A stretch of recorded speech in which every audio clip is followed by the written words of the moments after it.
You should see the guest room is just covered in Superman shit. And I even bought more Superman shit today. It's just taking over the house. There is no beautiful wall of framed Star Wars stuff and Superman stuff. It's just piles right now. And Sarah's like, we need to get some bookshelves and some display. And I'm like, I agree. When's that happening? I don't know. It'll happen someday. But even then, it's like, is there enough? Is there enough for the amount of Superman shit I have? No. No, there isn't. It's too much.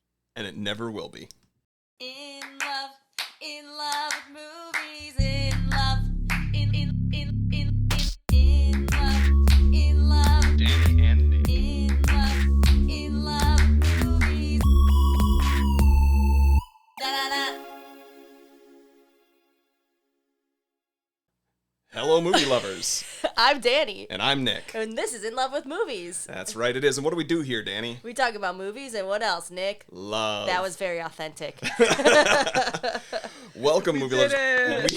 It. We have had some technical difficulties, so we'll see what pieces of this stay and what pieces of it don't. We've maybe recorded a little bit of conversation already, but luckily we are joined today by consummate professional, amazingly kind human being. He is very much punk rock in the true Superman sense. Oh my god! Yes, and you're saying all the things I love to hear. Keep going. welcome back, Shawn Eastridge. Thank you for joining us. Press the Thank applause. you guys. Thank you guys for having me. Yeah, please. Applause, applause, applause. Well, Yeah. like I said, the first time we went through, I completely forgot the theme song existed, so that was a pleasant surprise. And then the round of applause was something I wasn't expecting. So I typically am usually followed by boos and jeers throughout my everyday life. So it's a nice change of pace. You're like, we have that button too. I was literally about to say that, but it's fine. It's fine. We're prepared. We're ready for it. Yes. Well, Shawn, you've been on our podcast before. How many times though? Just one or two? Once? I think just the once. Because we did Before Sunrise, and that was Oh a couple God, years I ago. It was freaking forgot that before you. you made back me in the watch day. that movie. Well, the best part is there are two more and that I'm we're- gonna try to make you watch someday. But that was before. That was before Sunrise, and before you two were officially parents. So Yes. Yeah, what is that, before 2 years ago sunrise, now? before He is sunbirth. Before the sunburn. Yes. That's that comedy improv training Comedy right there. gold. That theater background is coming to the forefront. Thank But you. yes, it's been a minute. But you two were also on Missing Frames. Your first and so far only, and I hope not last Missing Frames, but so far maybe the first and last actual Missing Frames episode I am doing in 2025. I've done 3. I did 3 actual Missing Frames. So the first one was Pleasantville, which is the one that the 3 of us did together. And then I did A Beautiful Mind with my friend Amber, who is wonderful.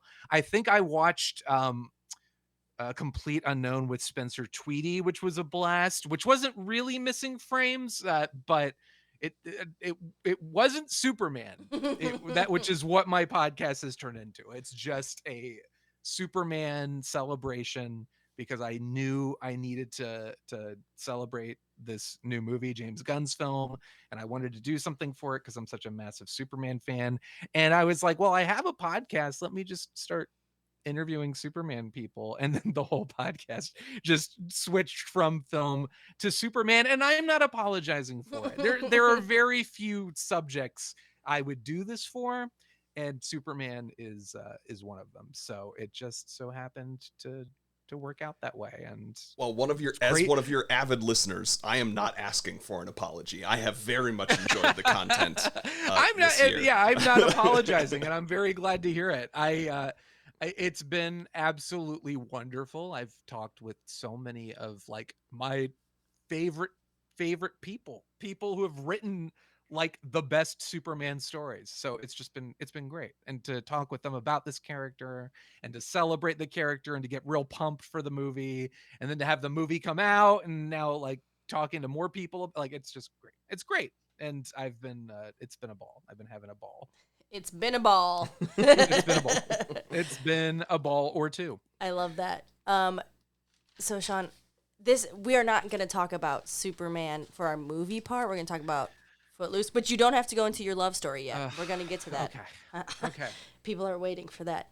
But since we are talking about your life update since the last time you've been on here and your Superman fall into Supermandom. A love hole. He's fallen into a love hole. Let's just label it that. That'll work. Yeah. I do have... Moving on to like whatever I've your been at the question bottom of was, the 'cause we Superman did- love hole for I don't want to talk about the whole movie, but give me your 90-second synopsis of the new movie, because I did see it, and I didn't like it. Okay, go. Synopsis or like a synopsis and a review are very different things. I can describe to you what happened in the film. No, okay, you're right.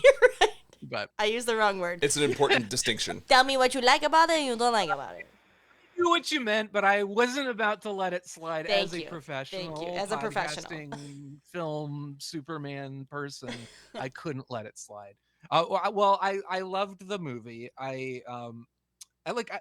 It's funny. I have complaints about it. Like there are things about it that didn't quite work for me, but overall I loved it because I think its spirit and its sense of fun and joy kind of overwhelms whatever issues it has. And also for me, just to have like an no offense, but an actual Superman movie after a long time of I'm offended by that comment. of feeling like very, very sad about the way Superman was being treated by the people who owned the rights to him. It was very nice to have a Superman movie where Superman saves a squirrel. Like that was a wonderful thing. And I was like, this, if nothing else, that this movie could have just been that gif over and over again of him saving the squirrel. I would have been like, it's a 5-star film. But I loved it. I think it was made, and it's very wacky. It's very much a James Gunn movie. It's a frantic movie. So like, I feel like on the one hand, I'm very glad it's only 2 hours because we're now in the world of every superhero movie has to be 2.5, 3 hours plus. Like, so I am all up here. I'm ready to return to like, great, 120 minutes, even perfect. But the movie's pacing is like so frantic that I was like, okay, let's calm down a little bit. It's okay. We can take a breath. It's fine. But the movie does so much right that like the stuff I could complain about and have complained about feels minor compared to the things that I love about it. And it's like, there are things that I take for granted about it. Like, I'm like, oh my God, like he's wearing a colorful suit. Like it's like there's color in this movie. Yeah. Right? They use the John Williams theme. Like there are things Yeah. that it's like, if those things hadn't been there, I would have been like, it's fine. But the fact that they are there, it just feels like something to celebrate. So I am I am very much a fanboy in this regard, and I recognize it's not a perfect movie, but I'm so grateful that James Gunn recognized that Superman is the perfect vessel through which to remind people like, hey, it's okay to be a good person. It's okay to be kind to other people. You don't have to be mean. You don't have to be a jerk. Because I feel like Superman, that the character, if nothing else, needs to be that kind of goofy kindness and dweeby sense of like I'm just here to help you guys, like golly gee. So I was all up for it. I love it. Agreed. I also love that every time I talk to you specifically, or just people on this podcast, I guess, I can like dislike something and then hear why people love it, and then I'm like, oh, maybe I don't get it. Yeah. I do think maybe you should watch it a second time. I know you walked out being like, I will never watch that again. I walked out saying, well, what did you not enjoy about it? I need to hear. I will say I didn't think it was bad. I thought it was fun. I don't know. I didn't feel the things. You know what last superhero movie made me feel so many things, and this is not shocking to anyone? Wonder Woman. Yeah. I Yeah. wanted to feel those things, Yeah. and I didn't feel it as much. And I think there was a couple of like extra things that didn't need to be in this movie. I kind of wish Crypto was a real dog. I don't know. That's like one of my complaints. Would have been hard. Well, I mean, I get in it. general, I wish that. Like, I wish Superman was a real person. I wish Crypto was a real dog. God, I would wish Superman were a real person. Yeah, like there are lots of things I say. I'm like, you know what? It would be nice if we lived in a world where Superman and Crypto existed. But Yeah, yeah, you for know what? sure. We can't always get what we want. I will repeat though. I also left it feeling like I did not quite feel the level of upliftedness that I was anticipating going in. I felt it much more on a second watch. Now, Yeah. I know that what I'm about to say is not necessarily true of you. I had a lot of baggage of my expectations going into that movie, which I think was the main thing that got in the way of me appreciating or getting all of those feelings. Right. I was analyzing things too much. And then the second watch, I was like, okay, I'm just letting it wash over me. And then I felt the feelings. But Maybe this is all Nick's fault, actually. Because I went in being like, let's watch a fun movie. And I then, blame Nick too. Yeah. I blame Nick. it's a good then strategy. you in general. overanalyzed it. And I was like, yeah, me too. But you know what? The squirrel, you're right. That makes the whole movie. Well, I think, I've gotten to the point where I was able to sort of prep myself, because this has happened as a film fan, and Nick and maybe Dani to a certain extent, you've experienced this, but there are certain films where it is like you described, you bring your emotional baggage to it, and it does. It's not like, there are films where I bring my baggage to it and they exceed all expectations, but there are other films where it's like, and I'm thinking in the realm of big, huge, giant things like a Star Wars movie, or this is this is just to show you where my brain is at. But one of the films that I felt this for was Richard Linklater's Boyhood, the movie. Dani is such a big fan of Before Sunrise. She should sit and watch the 3-hour film where he follows a family over the course of 12 actual years Yeah. as they live their lives. I'm sure you would love it. But I went into Boyhood, like, high expectation, lots of emotional baggage, being a huge fan of Linklater's and the Before trilogy, and coming out of that film and just not feeling like disappointed, but feeling like that sense of like, I don't know how I'm supposed to feel. This is a Sure. film that like has 100% on Rotten Tomatoes and is like highly acclaimed as one of the greatest films of all time. It's my favorite filmmaker. It's a lot of stuff that I want to see in film, and then having to contend with like what the film actually is. And Boyhood, The Force Awakens, Yes. some Marvel movies, but like I think Marvel, I was kind of along for the ride because I'd started as sort of skeptical and then got swept up in it. But Superman is like my dude. I've been a Superman fan for years and years, and I think, or my whole life really, he's been my favorite hero. And so I think Superman reaches that level of anticipation and baggage that maybe I don't have for other franchises. And also, I think I feel more protective of Superman because I've seen how easy it is to get that character wrong. And I feel as somebody who grew up like surrounded by Batman fans, which is normally the case. Superman fans are very outnumbered, and I love Batman. Don't get me wrong; it doesn't have to be an either or. We can love them both, but it's a lot of like, oh, Superman's my favorite. Oh, Superman's boring. I love Batman. So I've always felt that kind of defensiveness of Superman and feeling like, well, the reason I like Superman is because he's kind of like a good person and like sort of dweeby, and I think that's so crucial.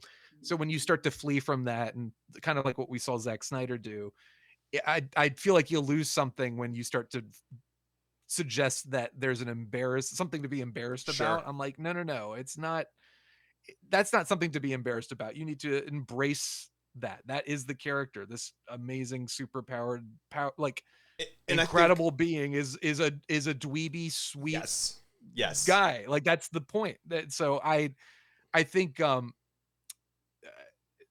for me, a lot of what worked about Superman was just kind of, it felt like it was like a reset to be kind of like, no, this is what makes Superman special and what makes Superman work. And like I said, I think I was willing to forgive a lot because of that. And I have a little bit of a response I have to share before I can. I want to then hear more about your love story with Superman and your first sort of origin story with him as well. Yes, please, please. I think you so You say articulated. orgy story or origin story? I can tell you both. Putting a pin in that.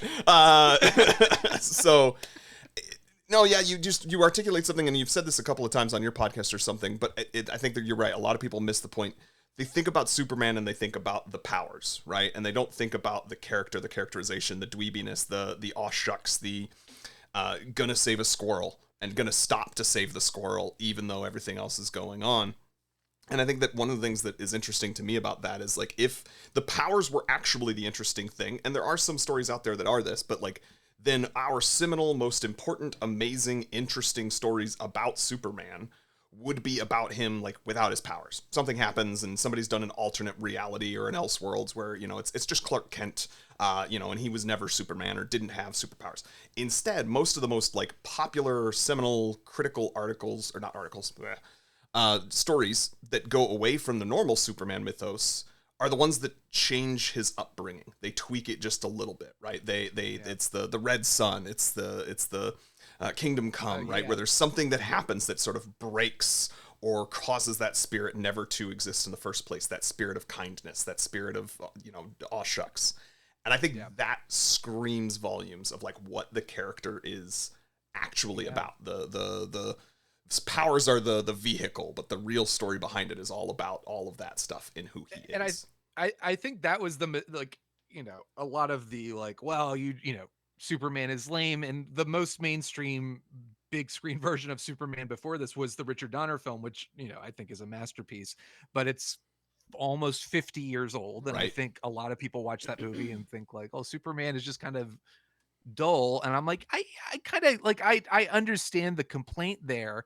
But on the flip side, then they say, well, you don't like the Zack Snyder films because there's action and it's not the Richard Donner film. And I'm like, and it's also a terrible movie. But aside from that, what I think is silly is it doesn't have to be one or the other. It doesn't have to be like, oh, either Superman's a sweet dweeby guy who saves squirrels and cats from trees, or he's like beating the crap out of the bad guys and there's huge action. It's like the best stories have both, and it's recognizing that both are key to the character. But I think what I realized is Batman is awesome, Spider-Man is awesome. These are characters I adore. Daredevil, the X-Men, like, all these characters are wonderful, and these are great stories and rich source material.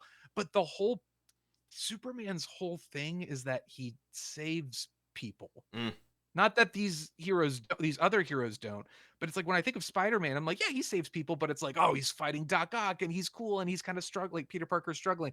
Batman is like, he's protecting people, but like, I don't know how often he's like making an effort. But Superman's whole thing is like, the city is being destroyed. That person, oh my God, that kid's gonna get blown up by this gas tank behind her. I have to save the kid. And like, part of what was so brilliant about that whole kaiju sequence is when the Justice Gang comes in and they're kicking ass. Superman's whole thing is like, they're fighting the monster, and Superman's just like trying to protect the people that are getting caught up in the collateral damage. And I feel like that's the whole point. And we, as an audience, I think, want to believe in that hero who's like looking out for us and making sure we're okay. Like when he checks on the people behind him after the flames almost engulf the building, and he's like, is everyone okay back here? And the girl's like, yeah, we're good. And he kind of gives her like a little like, okay. And then he's like the kaiju, he kind of gets his attention and flies off like, here, let's go take the fight somewhere else. That to me is like the essence of Superman. If he's not saving and protecting us, then you've lost so much of the appeal of that character. So it is the fantasy fulfillment of, to not get too dark, but of our real world imagining that the people who had the most power, who had the most ability to have an impact on your life and really could do damage, are instead choosing to use that power to make life better for even the smallest of beings. Right. And maybe that was something, it was a little easier to take for granted, I think, when Zack Snyder came in, because I think people were, it was the tail end of Dark Knight trilogy, and people were like, yeah, gritty reboots, that's what we want for every superhero. Yeah. And so it was maybe a little bit easier to get away with that. But I think especially now people were a little bit more like, hey, you know what, it would be nice to like have a Superman who wants to save people and isn't miserable about life this Yeah. whole time. Did um Did you but watch the Christopher Reeve documentary? oh yeah, I loved that. I loved it so much.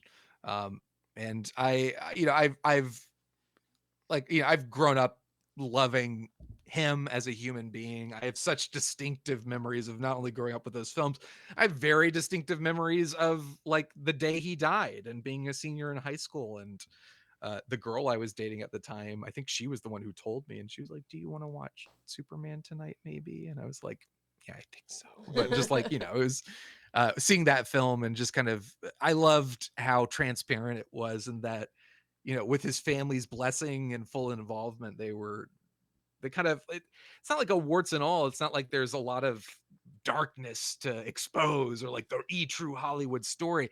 But you know, there's darkness there and there's struggle and but I appreciate kind of their brutal honesty about it, and sort of being willing to share and be so open and show that like the heroism comes not just through like, look at all the wonderful things I've done, but also through the struggle and the perseverance of pushing through when things feel hopeless. So I really loved that and appreciated kind of the clear-eyed, honest take on this guy's life and just like who he was and how he became like so much more than just this character he played. He kind of really stepped up and made a difference. So Yeah. wonderful movie. Everyone should see it if they Yeah. haven't.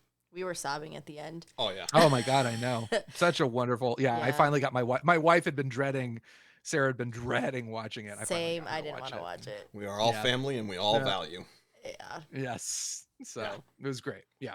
Um, Just a wonderful, like, again, as a Superman fan, I feel like it's just been a desert, and this film was an oasis. And I don't want to also forget, like, you know, My Adventures with Superman, the animated show, and Superman and Lois, the TV show. Like, those were amazing, and those were kind of refuges for me. Like, oh my God, okay, somebody is appreciating what this character is and what makes him special. But like, to be back in a world where Superman feels like he's kind of at the forefront, but for the right reasons versus the wrong ones, it's just very exciting. And my wallet is hurting because I've fully embraced that. My wife was like, you know, when Man of Steel came out, it wasn't like this. And I was like, well, they didn't put out any merchandise for Man of Steel. Well, and I'm now a there's big a boy. new logo, This right? is yes.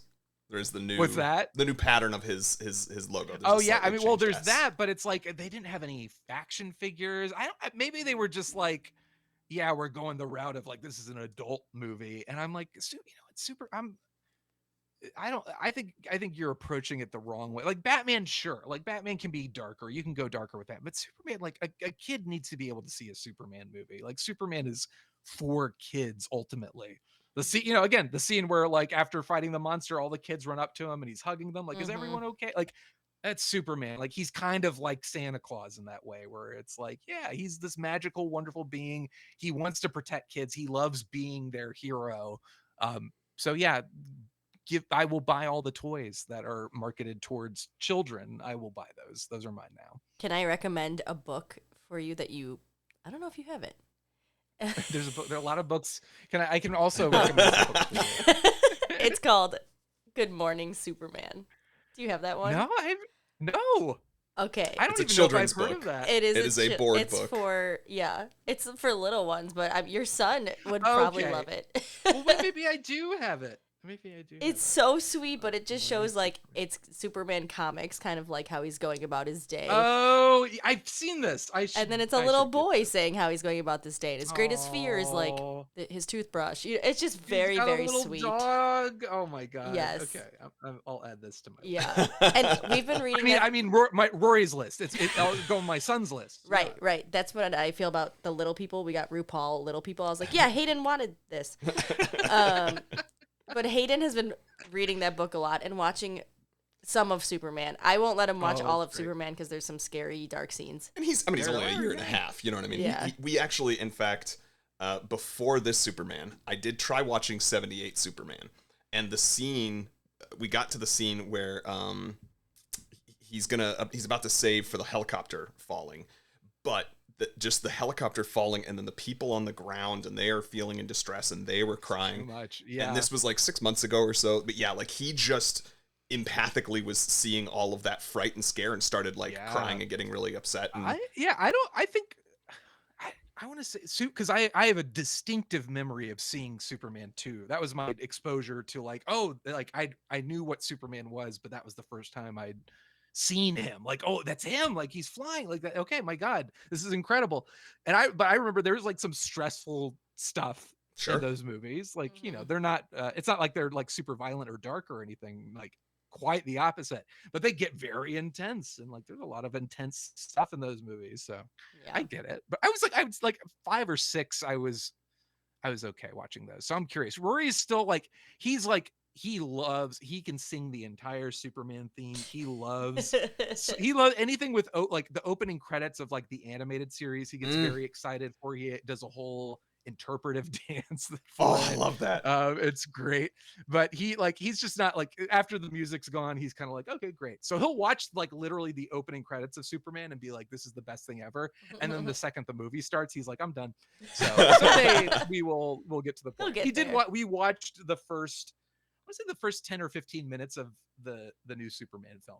He loves crypto, so he was very, very excited to see. That's what I think we watched, was like it might have been the Kaiju Zine or something like that. I watched some. Right. Yeah. And ever since then, actually, he has been walking around, and actually like within a week later, he picked up a felt or fabric bib and just started like pointing that he wanted it, and then we'd put it on him, and he was like, he wanted it turned around to be a cape.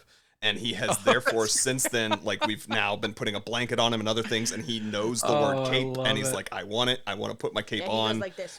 Want to walk around with it. Oh, I love that. Yeah. I love that so much. It's great. We've also kids are the best. Similarly been since he started having that interest, I was like, well, the movies might have been too dark at points, but let's try the animated series. So he and I've been watching some of the animated series, and he also like hums along, and like I've noticed we'll turn it off, and then a few minutes later he's still going like dun, dun, dun, dun, dun, dun, dun. Like he's like trying to hum with it too. Oh, I didn't know that. Yeah, so it's like gets stuck in his head just as much as it gets stuck in mine. Speaking of kids, I have one more question. What if I was like, speaking of kids, I'm pregnant? No, that's not. No, not what we are announcing. No. Oh my God! Congrats. Never again. Shawn, did you ever consider naming Rory Clark? Uh-oh. I'm trying to think. Like, I did like. I did tell my wife if she ever had twins and one was a boy and one was a girl, I was like, we have to name them Luke and Lane. It just feels like it's a missed opportunity. Otherwise, I don't know if I ever thought like I've got to name my son Clark. Like it may have come up as like, oh, Clark's a fun name, but Clark Kent Eastridge. Perfect. I like that. That actually has a nice ring to it. Yeah. It does. Like I probably made that joke, but never like seriously was like, well, not bad. I love Superman. I just don't know if I could do that to my child. So it was one of those things where like, yeah, Clark Kent Eastridge, that's funny. Okay, but really, what are we naming him? But like if she had been like, you know what though, Clark Kent Eastridge, that is kind of cool, I would have been like, you made the joke, but you were only like 40% to 60% joking. It's exactly. So I was never in serious contention, but it I would not have said no if Sarah had been like, I actually really like Clark as a name. I would have been like, perfect, let's do it. We never even thought about Clark. We didn't. But no offense, when I think of Clark, my Clark is Clark Griswold. I knew that was coming. Yes. I would have gone for Cal probably, but then it's a good Clark. It's a good Clark. Great Clark. Yeah. Today's day and age, not a good guy. But this has been a fun conversation. Should we move on to the movie portion and get to our? I don't know, Nick. You're in charge. Oh goodness, we're all in trouble if I'm in charge. We're waiting for you to give the word. All right, well then, movie lovers, we're gonna move on to, believe it or not, the actual movie that we had intended to discuss, Footloose, and we will see you on the other side of the break. In love with movies. Da-da-da. And we're back. Welcome back to the other end, movie lovers. This is the part where we actually talk about movies. Oh man. And with love that, it. I'm I just love gonna skip right past that. And I live for the other end. This is all I've ever wanted. Oh god. oh man. All right, today What were we're you saying? talking about 1984's 84. 1984 is Footloose. I I'm gonna get loose. Oh, it's a great book too. What? Great year. Yeah. Oh, I the thought we were just book. talking about what we things I we love thought about you meant 1984. The Footloose was a book. Oh no! Yes, the film based on the book Footloose. It's literally, I was like, wow, this is. That would be incredible. Yes. so Yes, Charles Dickens' classic Footloose, high school classic. Oh, jeez. with that, the opening credits for this movie, the writer actually is a gentleman by the name of Dean Pitchford. So this person has two other writing credits that I could see.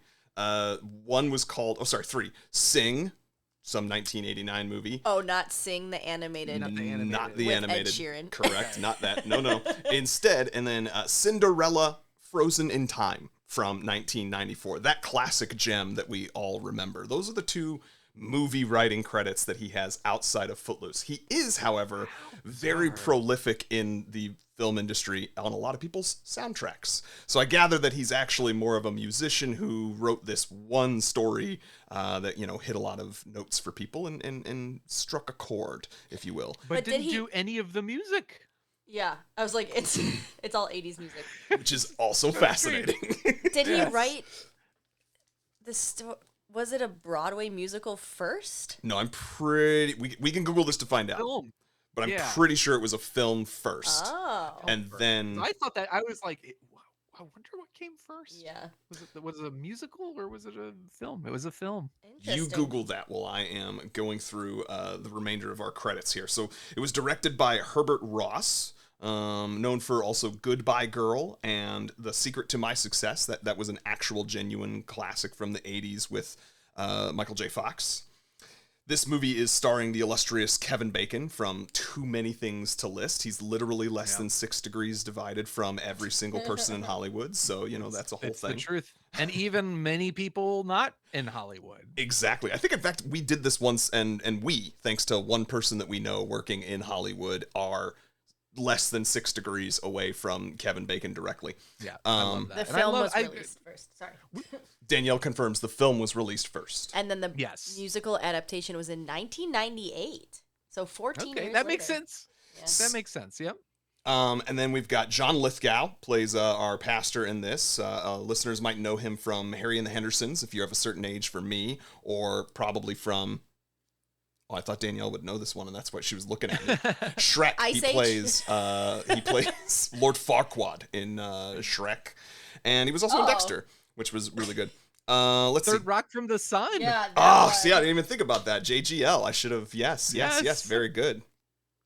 John Lithgow is also an American treasure, and I think one of our best character actors. So And I think, isn't he also very well known for being a stage actor? Am I making this up? also unsure. Maybe, probably. I mean, he strikes me as a stage actor. Yes, Like he I does agree. have that gravitas. And I was gonna like say that the same. sense of like, oh, this guy is a professional.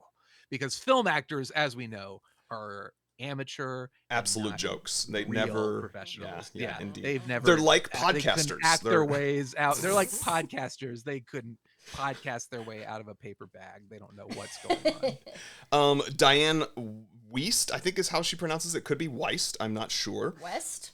No, there's an I in there. So Let's ask her.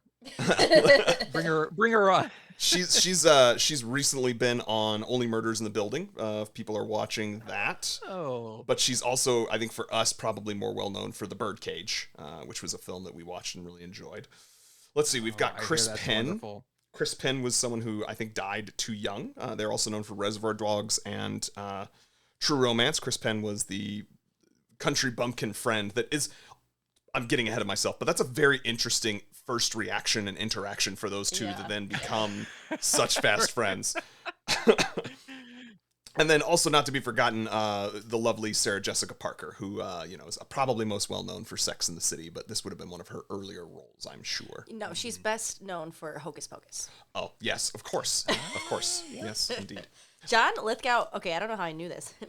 Theater. He has a prolific career on Broadway. He's won 2 Tony Awards.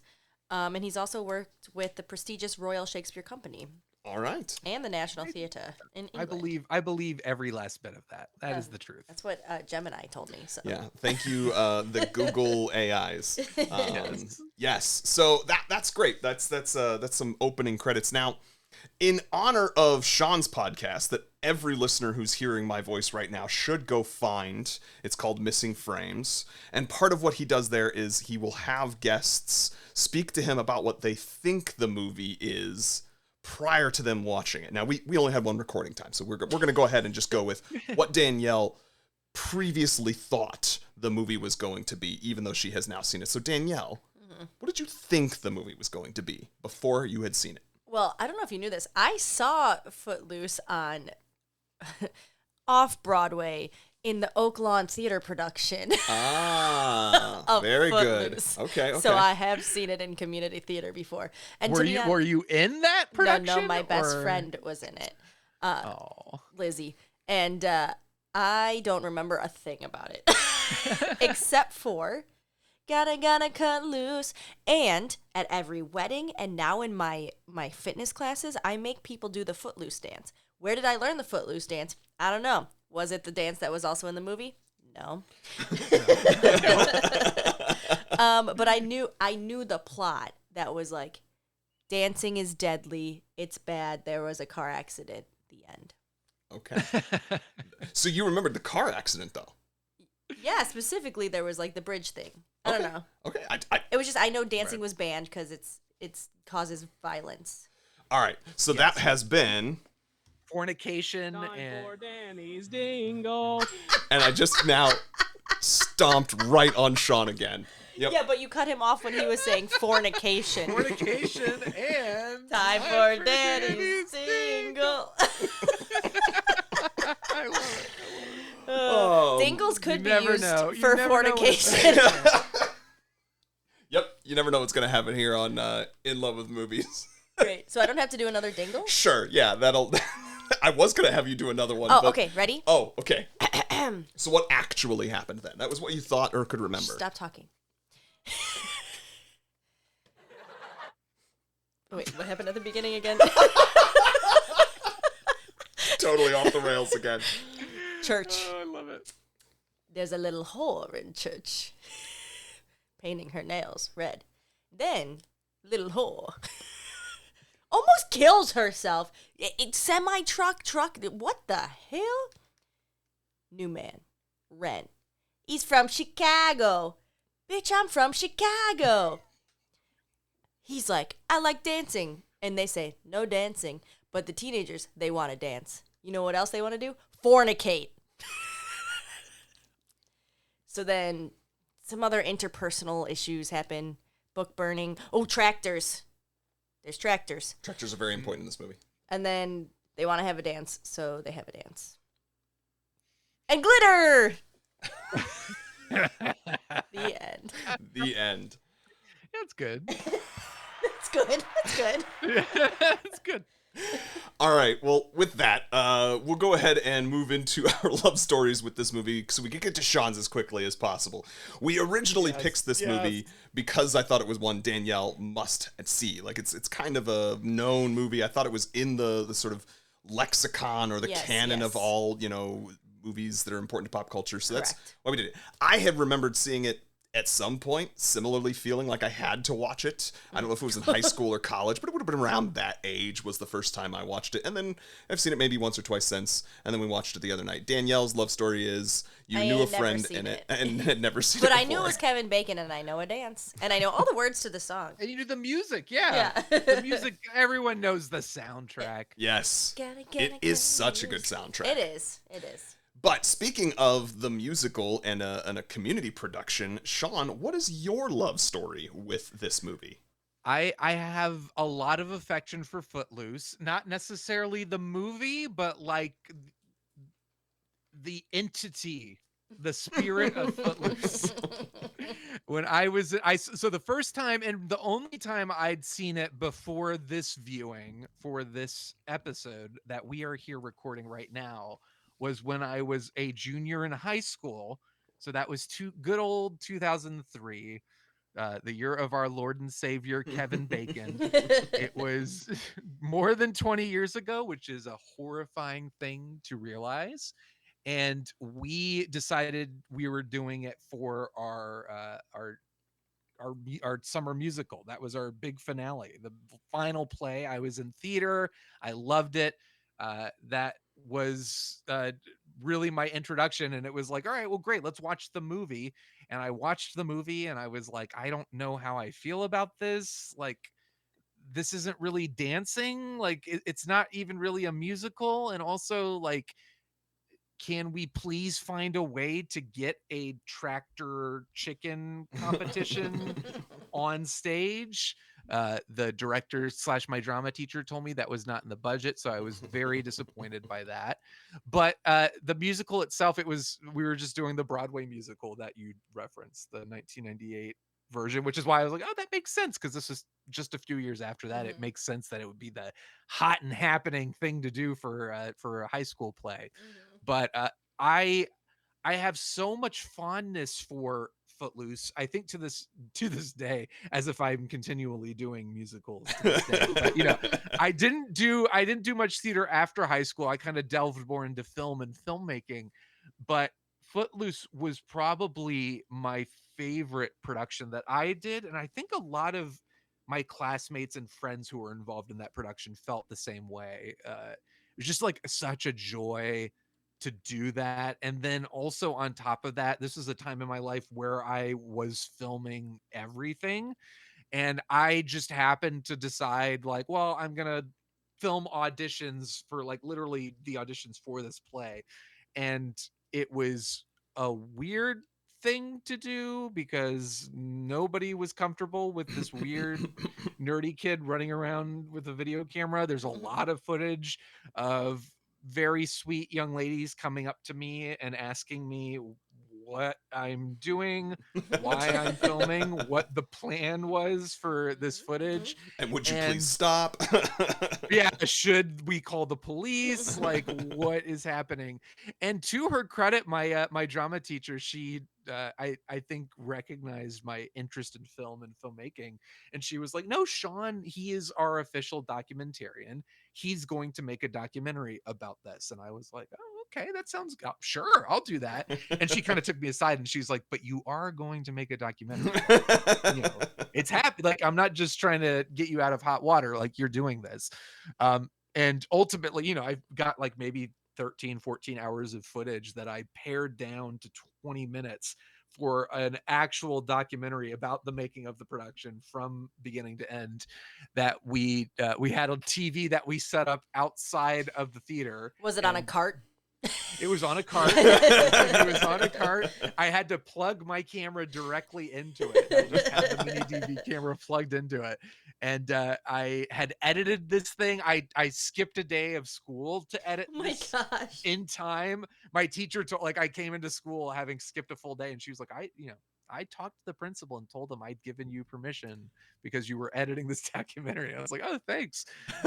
So it was great. I just, like, I think that whole time for a lot of us, it was a very, very positive experience and a peak of high schooldom for myself and my friends. So I still have all the footage. I don't have the actual documentary that I made, but I have all of the raw footage from that. So maybe someday I'll do something with it. Just recreate the long form, the feature film version. Exactly. So I like, this is all to say, like, I have a lot of love and fondness for the Broadway play and like the soundtrack and the energy. The film itself, like I said, I wasn't a big fan and I hadn't seen it since then. So I was curious to see how I would feel about it after all this time and to see if my opinion would change. I am curious to hear what your opinion is. However, I have one follow-up question to your story. Were you in the musical at all? I was in the musical. And who or what were you? Yes. The character I played is also in the film. And I don't think he has a name in the film, but he is known as Cowboy Dan in the play. And Cowboy Dan is the individual who dances with Sarah Jessica Parker, Yes, and yes. Sean, Pratt gets very jealous and like freaks out at him. In the play, that a version of that happens, but there's more conversation between Cowboy Dan and that character. And I was very proud of myself because we were only allowed so many swears in the play, because it's not like a super vulgar play, but like there's some swears, and it's a high school play, and it's like, it's a family friendly community event. And so I was one of the only swears that were kept in the play. I can't remember what the line was before my line, but I'm basically talking to the girl, and she says something, and I respond to her. I go, "No shit," and everyone thought it was so funny that like from the get-go we knew we would only get so many swears, and from the get-go the director / the teacher was like, okay, well that one is gonna be That one stays. maybe the only shit we get in this play, so we're gonna keep that in there. But that was my character, and then of course like I was part of the chorus and like certain dance routines. I feel like I did a couple of them, but man, it was a lot of fun. It was a lot of fun. It would be really cool to go back and watch that footage and maybe do something with it, despite the fact that I'm gonna have to put up with a lot of listening to myself be a 17-year-old weirdo, which still a weirdo, but like it was awkward, very socially awkward, not sure how to communicate with people. There are moments where a couple of years ago I got to go back and watch some of it, and I'm just sitting there and I'm like, oh, these people are trying to be nice to you, and you're not I guess you're not picking up on the social cues, so you just have that sense of like just painful, like, oh my god, what was I doing? Why was this happening? But yeah, I mean, it we was all have those great. things from our high school We days. do. Things we were just not many fully of us not aware have of. 20 hours of Exactly. footage That's what I was of gonna it, say. but it's fine. It's fine. It's good. But a lot of my love for Footloose comes from like that memory and everything tied into that particular time in my life. It's great. And I was listening to the Broadway soundtrack on my way to work this morning and realizing, oh my god, I remember a lot of this. Like, there were a lot of songs that were written for the play that were not, in the movie or not on the soundtrack. But that was wonderful, wonderful, wonderful time.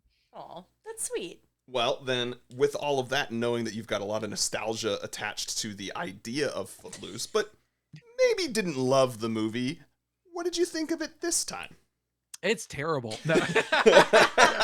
I feel like, sometimes you rewatch a movie and you're like, what was I thinking? I was like, you know what? 17-year-old Shawn, you were a socially awkward weirdo with the camera, but you know what? I think you were pretty spot on with this film. And I think the same things that I couldn't quite verbalize why I didn't connect with it when I was younger, but I realize now it's because, one, I think the movie should have been a musical. Yes. I think the soundtrack is incredible, but it's like the movie desperately wants to be a musical, but it's like it's got its feet in a couple different spots, and it's not sure what it wants.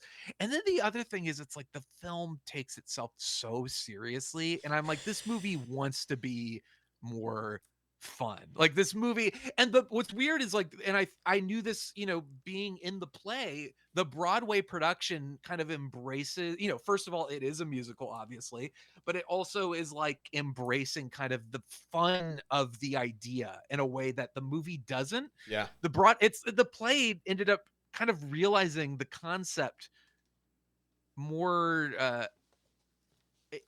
effectively than the movie did, like the original film did. So that was what I felt. I was like, I love Kevin Bacon. He's great. The cast is pretty great. But it's a movie that thinks I don't know if it thought it was like the next Oscar winning, because of John Lithgow. I feel like he was doing an Oscar winning performance. Then you have Kevin Bacon, who's dancing in so many weird ways. Yeah, it's not, and that was I remember thinking, and that was the big joke that I had in high school, is like, they're not even like, what are they doing? Like, they're not cutting Footloose, they're kind of like stomping and running in place. There isn't a whole lot of And then there's actual gymnastics. dancing. Yeah. They're gymnastics, like they're flipping and like, Yeah. you know, angry stomping things and like, like falling down hallways and spinning, but like not a lot of actual dancing. That was my reaction as a high school, and that was my reaction now, is like, there isn't a whole lot of like, for them to be like, dancing is the thing that's outlawed, like there isn't a whole lot Yeah. of dancing in this movie. I remember thinking that the first time, and something to that effect, and especially the scene where he like gets really angry and he just has to go dance it out. Yeah. You know what I mean? He like goes Which to the is like just- smelting plant or whatever it was. And it's like, And it's like on a lot of levels that all kind of works, because it's like, it's an 80s movie. Yes. It's Yes. a montage. Yes. This is like, he's dancing out his frustrations. It's like, it feels like that in some ways it works, but it almost feels like it should have gone all the way and really just been like, yes, this is absurd, and just go with it. But it's the fact that the film is like held back by its need to like make a statement or be Yes. serious, or I like, that's what I think is the biggest problem Yeah. with the movie. But on the flip side, where the movie works is in the moments where it kind of embraces it. My favorite scene, I think, is the sequence where they're training Shawn Yes. Shawn Willard. Mhm. Yeah. how to dance. I It's like, agree. first there's actual dancing, Yep. but there's an actual, like, the music works, but there's an actual Yeah. sense of like glee and fun. Yes. It's the only time in the movie where I felt like, oh, they're like, it's the joy of dancing and sharing that with somebody, and then he's actually dancing and doing some fun moves too. Yeah. So I think a lot of it just boils down to that. Yeah, that was my favorite montage. I wrote down like 3 times. 80s montage, 80s montage, 80s montage. Because they did it a bunch of times. But it also was a little gay. Like, they're men dancing Not a with little. each other. a lot of gay. You know, A lot and of I was gay. like, huh, this is actually shocking for a movie that came out in 84. And they're not making fun of it. They're just like, no, I'm going to teach my bud how to dance. We're buds. Yeah, my then bro. they dance to with each other. Then they like jump on top of each other at some point. They're like, you know, and start fighting. And I'm like, this is Yep. a little gay. I like it. I think there were I a lot like of music scenes set to Top Gun, some homoerotic, you know, Yes. people weren't. Kenny Loggins has a type. He has a type. He knows his genre and he sticks with it. This is maybe a really hot take, and people are going to come at me, all 7 of our listeners. They're trying to make Kevin Bacon like mysterious, dark, hot. I'm sorry. Kevin Bacon is not he's not mysterious, dark, hot. Apparently, the producers of the film, or the studio, I think, felt the same way when they cast him. Like, it was like they cast him, and then there was like, well, I don't know if this guy can pull off that vibe. And the director and the team was like, no, he could do it. And like, it took a lot of convincing for the studio to finally say, all right. But it sounds like maybe not.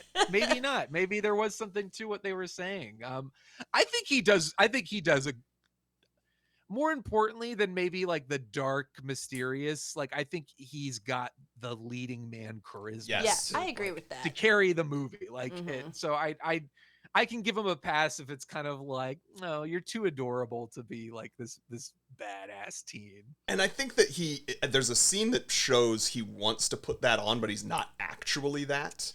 And it is one of the Yeah. first conversations he has with Willard, where he's like, yeah, man, the club's in Chicago. And then he goes on this like long story about how he was gonna, and I agree with you. My first reaction is kind of like, why do we have that journey? There's no point to that whole story. But I do think to this piece of our conversation, it maybe articulates like he wanted to try to, like, he's moving to a new town. He's got the opportunity to kind of, you know, make a new version of himself. And he maybe wants to put out that front. But the fact that, like, you know, Willard kind of says like, really? And he just goes, nah, man, like, none of that happened. Like, Yeah. or I just danced with her. Like, that was all there was. Like, really? That's all he does. He's dancing, and that's it. And that is all It's that like he's doing. cool. He's cool because he doesn't care. Like, you know, he's like, he's not affected really by the people around him. Like, he knows what he likes. Like, you know, at the beginning Yes. when he's like, oh yeah, Slaughterhouse-Five, great book. Yes. And they're like, oh, my lord, Clutch of Slaughterhouse-Five. pearls. And it's like, at that, like, he, like, he could have been like, oh yeah, sorry, but he's just like, they're like, oh well, maybe where you're from, or the town where you're from, they like it. And he's like, no, in any town they like it. Yeah. He's just kind of like, he says what he means, and he doesn't really care what other people think. So it's like that's where the cool comes from. It's not really like the leather jacket, like you're saying, Nick. It's just like it's surface level. But Yes. it's like it's about the fact that when he rips off that leather jacket and spins around in a abandoned factory, those emotions are real and raw, and that's what he's really all about. Now, was that really Kevin Bacon dancing? I Some think of it so. is. Some of it is. The like the flipping. I was and gonna say the jumping, not so gymnastics. much. Yeah. There are moments where I'm like, that is a stunt man for sure. But some of it is him. Like, so kudos to him. Impressive. I mean, some of it is like we said, just kind of stomping around and flailing your arms in the air. It's and not I think really he could like do it's like, that. do you really need a stunt man or a dance double to like, run and play? No, not really. But yeah, that's I think at the time in high school, you kind of go through that phase of like, oh, musicals are so lame and dance routines are so lame. I'm pretty sure I definitely went through that phase, but I also think maybe through this production of Footloose that I was involved in, and just being involved in theater, I also remember just like very quickly like falling out of that phase and being really, really in love with just great dance choreography. I remember like, singing in the rain maybe 2 or 3 years later when I was in college and being like, this is just one of the greatest things I've ever seen in my life. And so what kind of offends me about Footloose, the film, is like, it's like in a movie that's about like why dancing is amazing, for them to not have any like real dance like routines, like, or like any like amazing dance choreography or anything like that, just felt like what a missed opportunity. Like, why not? Like, why not do that? And I think it's because they're trying to straddle that line of, it's like, no, it's real high school, like real high school, real world, like emotions and real, like, we want to ground it in that reality. So it's not a musical, but it's like the music sort of drives emotion in certain scenes, but it doesn't quite work because you want it to go full on musical. You want it to embrace the that zany musical like dance choreography. And it's like in the moments where like at the end of the movie they have their amazing dance and everyone is like doing their thing and celebrating, it's like those are the moments where the film really, really works, where it kind of just abandons. And because it didn't do it through the whole movie, it also stands out like a sore thumb. I had a note at the end where it was just like, wait, we had a whole montage about this one country bumpkin who had to learn how to dance to be able to do this. We've established through literally the entire premise of the film that these kids effectively never dance, any of them.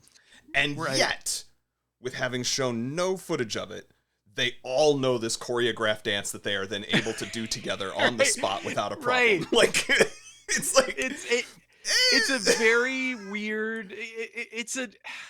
It is a tonally odd film. It doesn't really know what it wants to be. And it's like, it shouldn't work. And the movie, I think ultimately the movie isn't successful as a film, but like, I understand how this kind of swept, like it did gangbusters at the box office. It was a huge hit, and I understand that in a way. Like, I do think it's a you had to be there moment, but you listen to the soundtrack and you see kind of like in those little teases, those moments through Kevin Bacon's performance and the dancing and the music, you understand, like, I get why this kind of became a thing, like why people got so worked up and excited about it and why people held it in high regard, even though it's like it shouldn't work, but somehow it does in an odd way. It's such a bizarre movie. It is. I think the like relationships and the plot and the premise are actually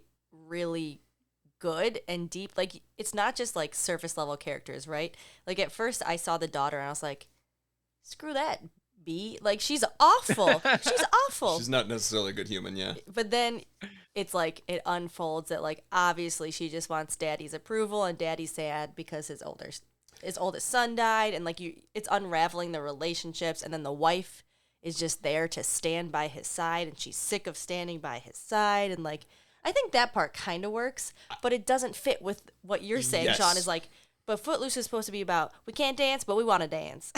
Yeah, but yeah, it's like, but you get like the motivation for that entire story can work. Like it's like I think it's fun to have it be like this uptight preacher who is the outlawed dancing, and it's like it's a religious town, and they've forgotten that dancing is a expression of true joy. But it's like then it's we've banned dancing because my son died in a car accident.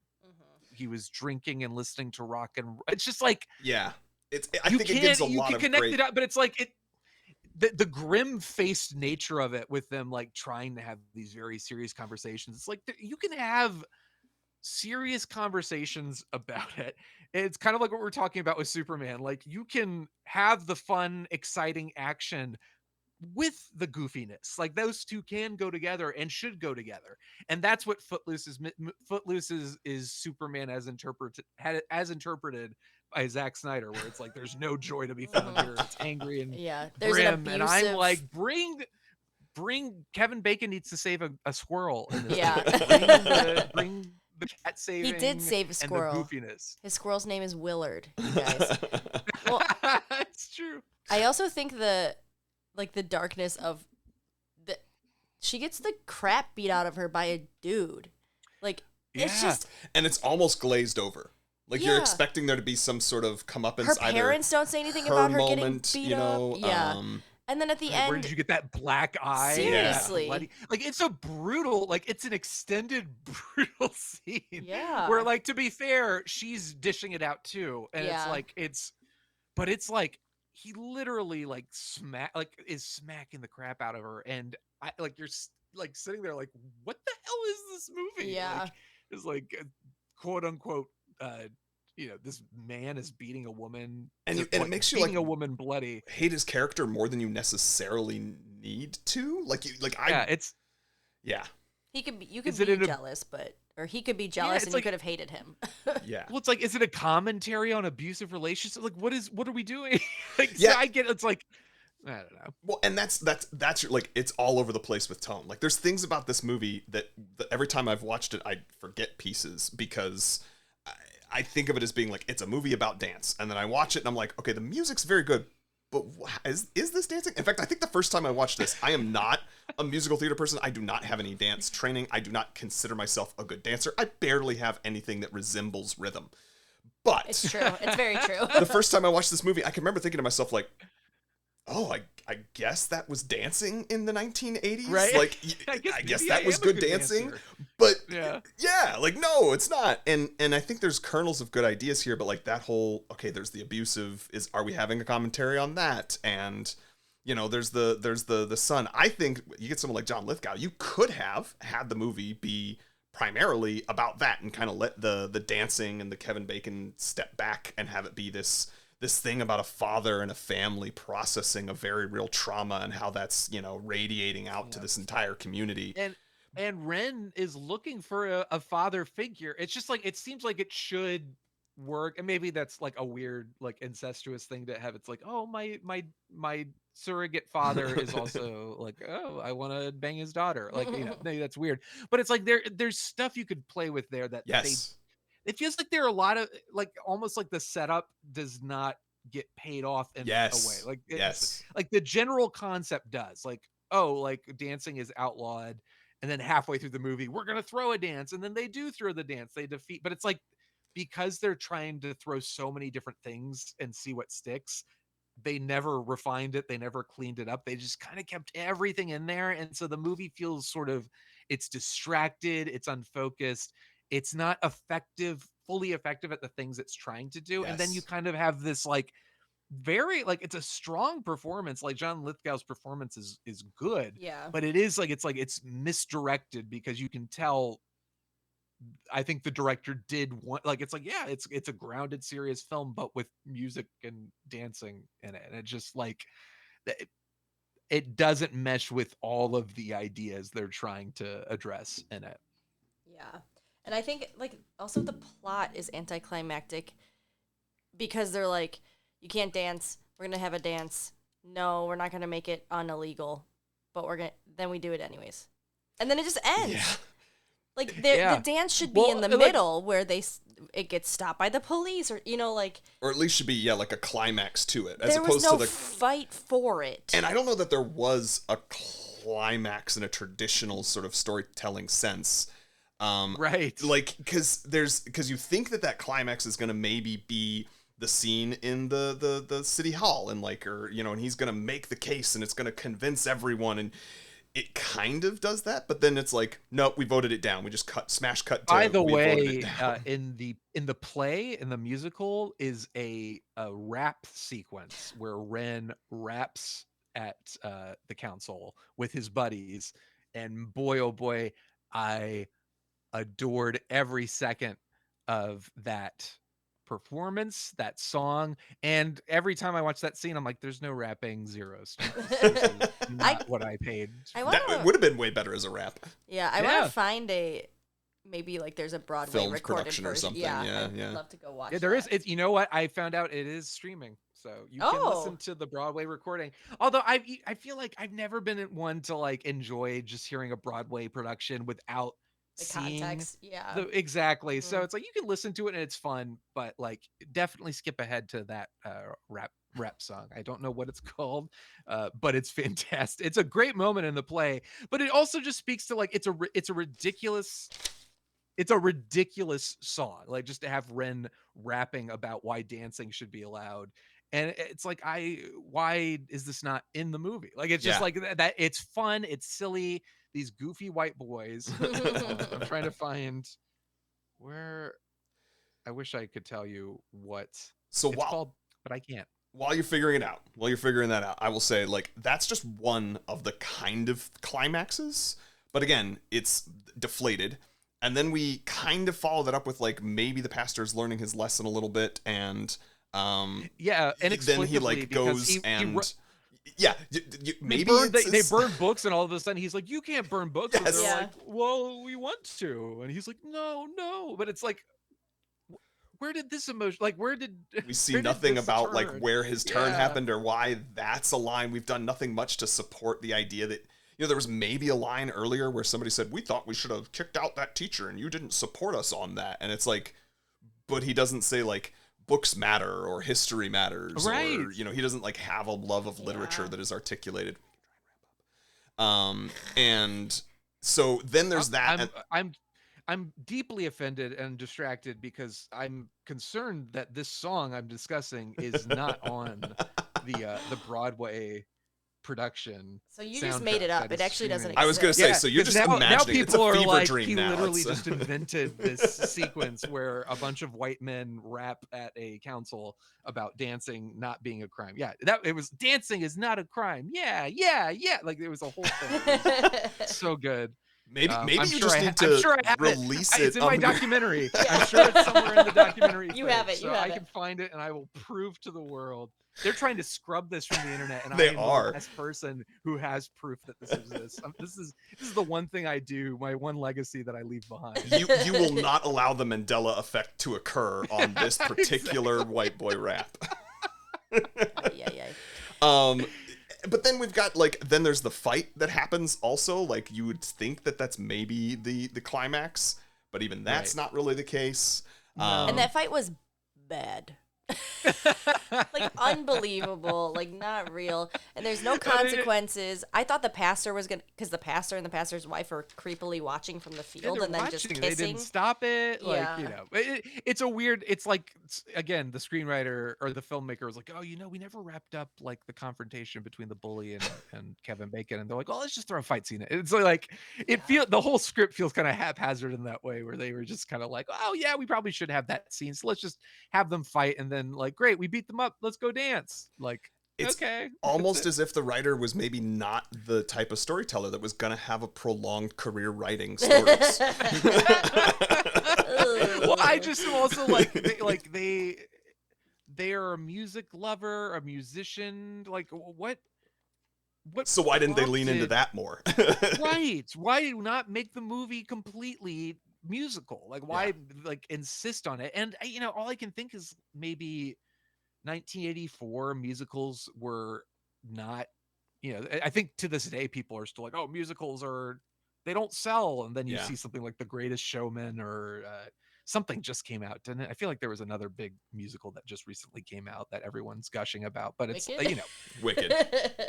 Wicked. Oh yeah, Wicked. Like it's just, you know, I think in the 80s, maybe at this time, musicals were really on the out and like people were not into them. So maybe it was just that vibe. It's like, well, let's do a musical, but it'll be like edgy and Yeah. it won't be a musical. It'll just be like dancing and like, you know, I don't know what Circling like back to Superman, it's trying to yeah. be Superman while not letting Superman be Superman. Yes, exactly. That's what it feels It's trying like. to be a It's musical while not letting the musical be a musical.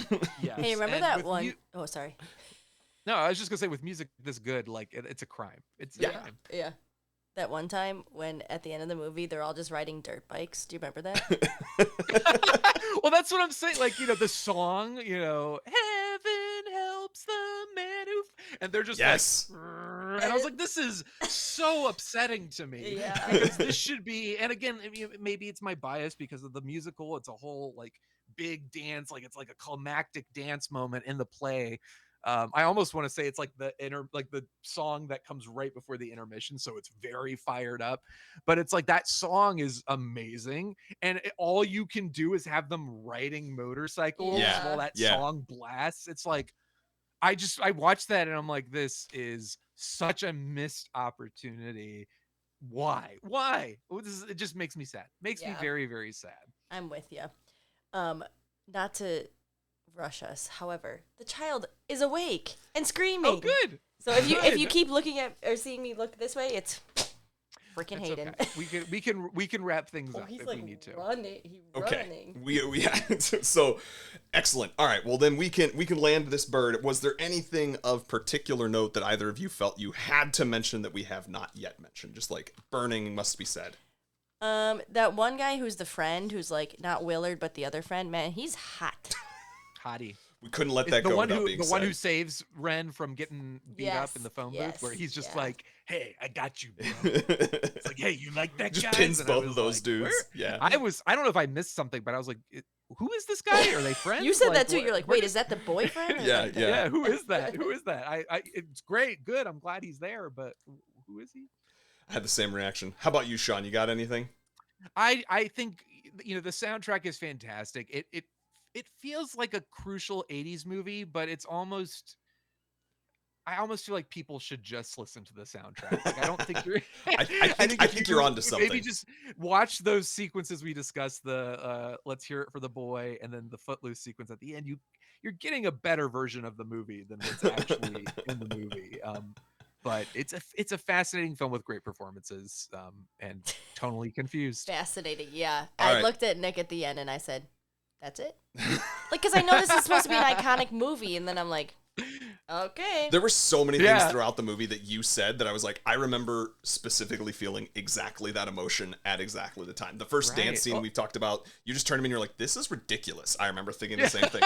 You were like, Well, it's the just movie like- ends and you're like, that's it? I was like, I remember thinking the same It thing. really is one of those movies where it's like it exists because of the soundtrack. You know, Yeah. it's Yes. like there's like a handful of movies that applies to. Mhm. Maybe, and like I would say Top Gun, just to bring it back to Kenny Loggins, I would say the original Top Gun is another film that kind of is like exists for the soundtrack. And You- Nick, I think you pointed out like how negative I was in the Top Gun episode about it, and how my wife and I, it's like, oh, there's a sequel coming out, and I was like, I don't care at all. That Oh. sequel's gonna be terrible. And then it ended up being one of the greatest films of all time. I was Top just on Gun a Maverick. podcast the other day that this came up in the conversation of like which of them is better, and I ended up saying Maverick for basically Maverick, I mean, it's retelling the hands down. same story but better.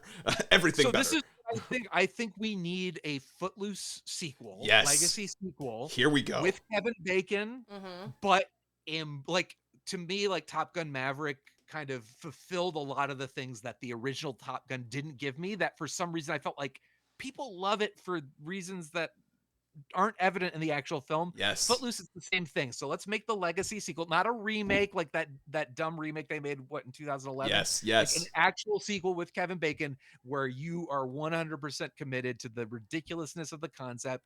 You could still, like, in this day and age, sadly, I think you could get some traction out of the like, oh, a small religious town that doesn't like rock and roll and dancing or rap music, or like all that filthy music is gonna corrupt our children. Do it, modernize it, but like embrace the dancing. And it's not avant-garde, it's not stomping or running in place, it's actual Avant-garde, amazing that's choreographed musical numbers. I'm making this happen. All right. Whoever's listening, call me. Call Make- Call we're writing the Shawn. script. We're working on it. Shawn, 2 questions for you left. What would you give this movie as an objective rating 0 to 5 hearts? And would you renew your vows? Or in other words, do you think you will actively seek this out again in the future? I gotta give this 2 stars, 2 hearts. I won't actively seek this out in the future. Will I actively seek out the 20 hours of play rehearsal footage? 100%. Will I actively seek out this soundtrack? I already have. Will continue to many times. And I'll probably watch that Let's Hear It for the Boy sequence a couple times, because that's a lot of fun. Yeah. But I just don't think it lives up, sadly. But Yeah. I appreciate the love people have for it. Dani, same question. Yeah, I'm gonna give it 2 out of 5. Would I watch it again? No. What? This movie was bad. I was expecting so much more. It was bad. I will actually say the same thing. I think my opinion of it went even lower this time than maybe my first. I'm going to give it a 2 out of 5, and I also will not actively seek it out unless I'm researching it for us to write our script in the future, Shawn. Yes. That'll be the only time 5 out of 5 that I do it. soundtrack. The movie, the soundtrack deserves a better movie. Agreed. All right, Shawn, where can the listeners find you? Give them another plug and let them know where they can locate you. I am on the Missing Frames podcast, which is anywhere you do your podcasting. Normally, we watch all of the movies we should have seen by this point in our lives, but this year, like I said, it's just been one big old Superman celebration. So go listen to me talk with some of the best Superman writers on the planet. And you can find me on Twitter at YayShawnDoorman, Instagram at ShawnDoorman, and on Letterboxd, ShawnDoorman05. Excellent. Danielle, anything to plug? Nah.